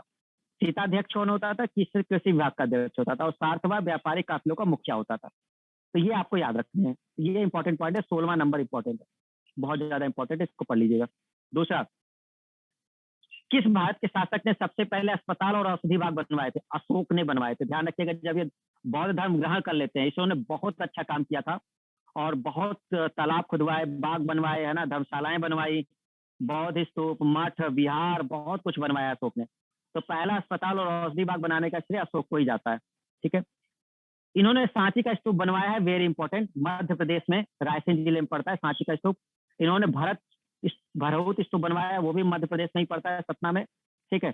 धमेक स्तूप है जो सारनाथ में बना हुआ है, और एक अमरावती स्तूप है जो आंध्र प्रदेश में बना हुआ है।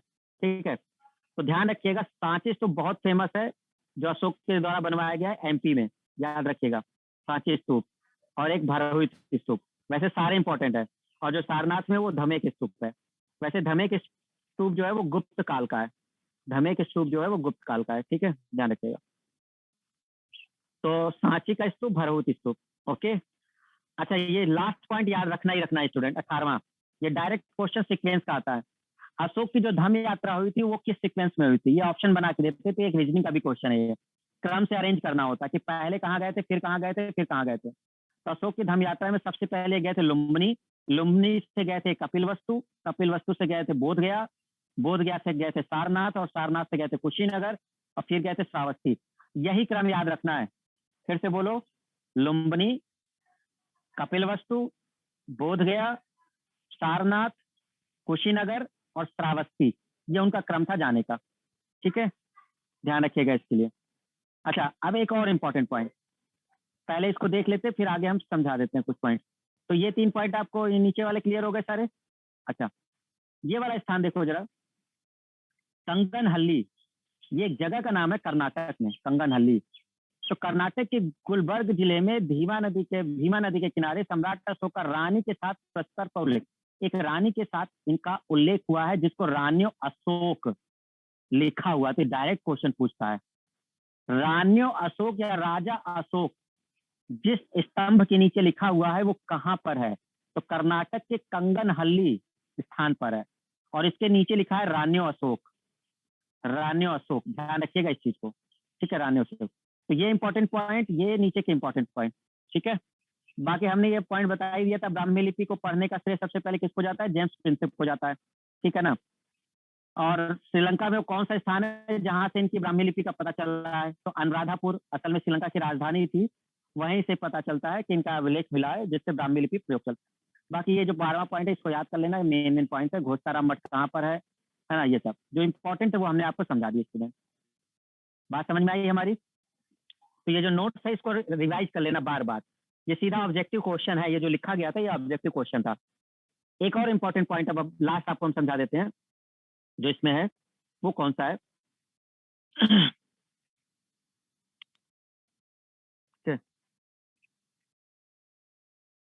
एक, अच्छा, इन्होंने बौद्ध भिक्षु जब बने थे तो वो किसके संपर्क में आके बने थे? ठीक है, तो पहला व्यक्ति जिन्होंने इनको प्रेरणा दी थी बौद्ध ग्रंथ, बौद्ध के बारे में, निग्रोथ नाम था उनका। हम 2 नाम बताएंगे, वेरी इंपॉर्टेंट है, याद रखिएगा कि जब ये बौद्ध शिक्षा ग्रहण करते हैं तो किसकी प्रेरणा से? तो निग्रोथ व्यक्ति थे जिनकी प्रेरणा से, असल में निग्रोथ ने इनको बहुत सारी मतलब बताई, महात्मा बुद्ध की कहानी सुनाई, बहुत सारी चीजें समझाई, तो प्रेरणा मिली। तो निग्रोथ से इनको प्रेरणा मिली बौद्ध धर्म के लिए। निग्रोथ कौन था? इनके बड़े भाई का बेटा था। अब बताइए कि अशोक का बड़ा भाई कौन था? अशोक का बड़ा भाई कौन था? सुसीम। तो सुसीम का ही बेटा है ये, सुसीम का बेटा है। तो अब सोचिए कि अशोक इतना बड़ा जो था शासक, वो इतना मार काट कर रहा है, और उसी में एक ऐसा है जो कि बिल्कुल शांत रहता है बौद्ध धर्म ग्रहण करके, तो इसको बहुत प्रभाव पड़ा था निग्रोथ। तो ये प्रेरणा मिली थी इससे, क्या मिली थी? प्रेरणा। सबसे पहला व्यक्ति जिससे उसने प्रेरणा ली कि बौद्ध धर्म भी ऐसा कुछ है, तो वो है निग्रोथ, ये याद रखिएगा, निग्रोथ। ठीक है। अच्छा, अब दूसरा पॉइंट समझिएगा, शिक्षा किसने दी है? शिक्षा किसने दी है? तो शिक्षा दी है उपगुप्त ने, कंफ्यूजन नहीं होना चाहिए।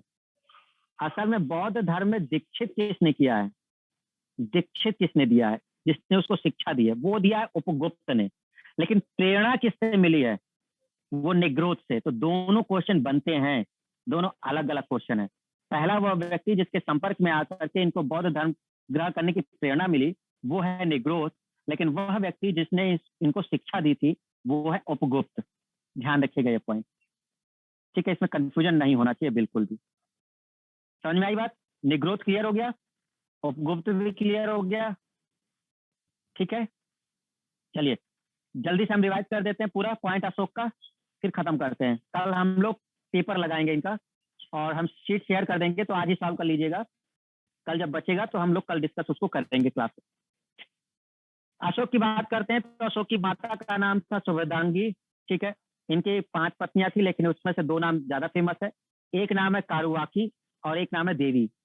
कारुवाकी इसलिए फेमस है क्योंकि कारुवाकी वो पत्नी है जिनका उल्लेख रानी के अभिलेख में मिलता है। और ये रानी का अभिलेख कौन सा है, जो कौशाम्बी जो कि प्रयाग के पास में है, वहां पर इनका अभिलेख मिलता है, ठीक है। कारुवाकी, जिसको रानी का अभिलेख भी कहते हैं। देवी वो इनकी वाइफ है जिनसे इनके पुत्र होते हैं महेंद्र, और पुत्री होती है संघमित्रा, जिसको ये विदेश यात्राओं को भेजते हैं। सबसे ज्यादा नाम जो अशोक का उसके अभिलेखों में मिलता है वह है देवानाम प्रिय या देवानाम प्रियदर्शी, जिसका मतलब होता है देवताओं का प्रिय, ठीक है। 4 बार अशोक नाम आया है, 4 बार अशोक नाम आया है इसके अभिलेख में। पहला मध्य प्रदेश का एरिया है, दतिया में पड़ता है, गुर्जरा। बाकी कर्नाटक में 3 जगह पड़ते हैं, मास्की, नेत्तूर और उडेगुलान, वो 3 पड़ते हैं, ठीक है। 4 जगह याद रखिएगा, 4 जगह पड़ते हैं। जो शिलालेख बनवाए हैं अशोक ने, तो इसके जो अभिलेख हैं, इसके अभिलेख 3 पार्ट में है। एक पहला है जिसको बोलते हैं शिलालेख, जो बड़े बड़े पत्थरों पर ही लिख दिया जाता था। दूसरा है स्तंभ लेख, जो पिलर बना करके खंबे की तरह बना करके उस पर लिख दिया जाता था। एक है गुफा लेख, जो गुफा को काट करके गुफा के अंदर लिख दिया जाता था। सबसे इंपॉर्टेंट है इसका शिलालेख।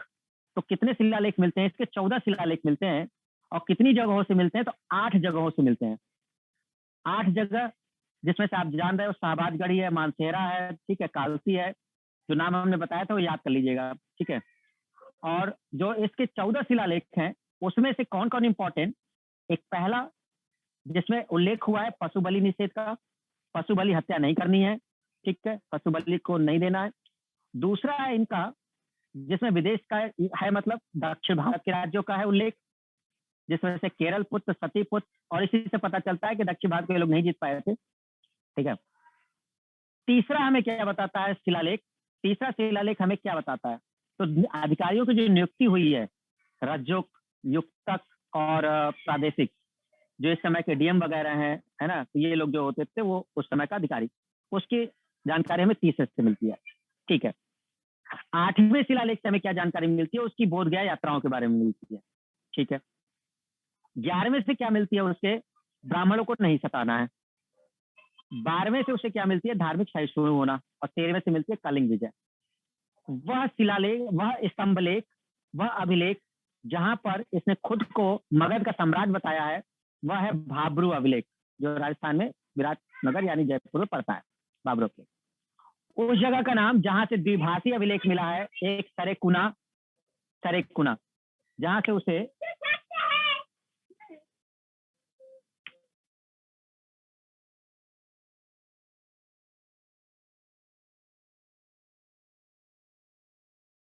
तो सरेकुना, ठीक है, ध्यान रखिएगा।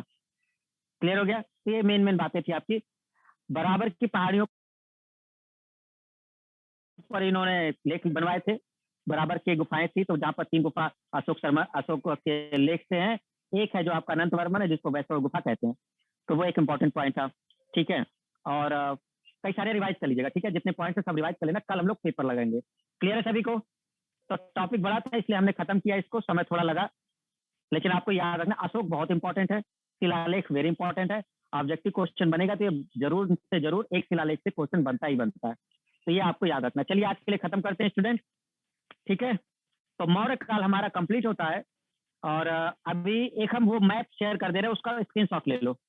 मैप शेयर कर दे रहे हैं, उसका स्क्रीनशॉट ले लो जल्दी से, ठीक है।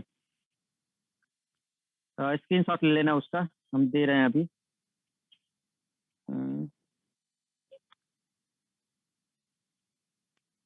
कहाँ गया, एक मिनट।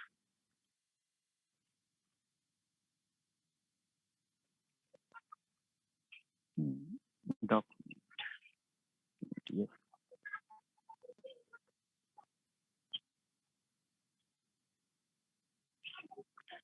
इसका स्क्रीनशॉट ले लो सभी।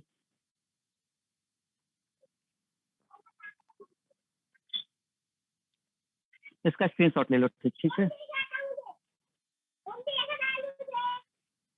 ले लिया सबने स्क्रीनशॉट? स्क्रीनशॉट ले लिया?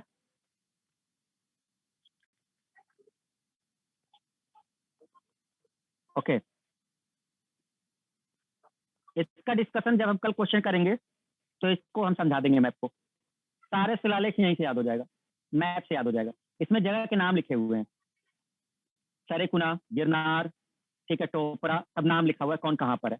तो इसको हम कल जब क्लास में क्वेश्चन कराएंगे साथ में इस मैप को दिखा। एक बार अपना मैप देख भी लेना आप लोग, हो सकता है कुछ नाम आपको समझ में आ जाए, क्योंकि कई सारे नाम हमने बता दिए आपको। ठीक है, शहबाजगढ़ी दिख जाएगा, मनसेहरा दिख जाएगा उसमें, है ना। कल हम इसको डिस्कस करेंगे, क्योंकि आप क्लास से डिस्कस करने में समय लगेगा। ठीक है, कल हम लोग स्टार्ट करेंगे। ठीक है, चलिए, थैंक यू एवरीवन। आज कंप्लीट करते हैं। मस्त रहिए, व्यस्त रहिए, स्वस्थ रहिए सभी, है ना।